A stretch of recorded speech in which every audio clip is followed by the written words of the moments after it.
দিদি বলিয়ে আমরা কই যাচ্ছি? আমরা এখন যাচ্ছি ব্লাউজের পার্সেল শিপ করতে। এই অবস্থায়? হ্যাঁ, এই অবস্থায়, কারণ আমি প্রচন্ড ব্যস্ত। ঘরের অবস্থা দেখেই বোঝা যাচ্ছে তাহলে চলো, কতটা ব্যস্ত আমি। পার্সেলটা না নিয়ে চলে যাচ্ছি, দিদিকে দিয়ে নামাচ্ছি। অত আমি কেন খাটবো?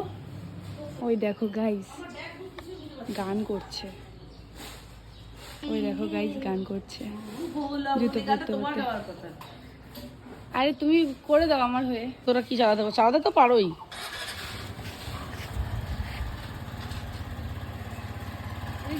হুম,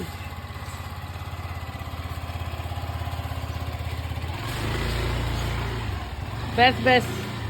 এই যে দিদি বাড়ির রাস্তা, বিডিও অফিসের অপোজিট গলি দিয়ে ঢুকে যাবেন, দেখতে পাবেন একটা সামনে সিমেন্ট বাড়ির অ্যাড্রেস দোকান আছে। দিতেই হয়, অলঙ্কারের অ্যাড্রেস দাও বাবা। আমার তো দিদির বাড়িটাই অলংকারা। এখন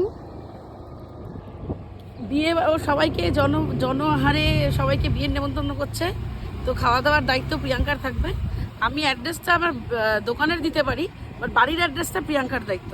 না, ধরো। সব ঝাল আমার উপর দিয়ে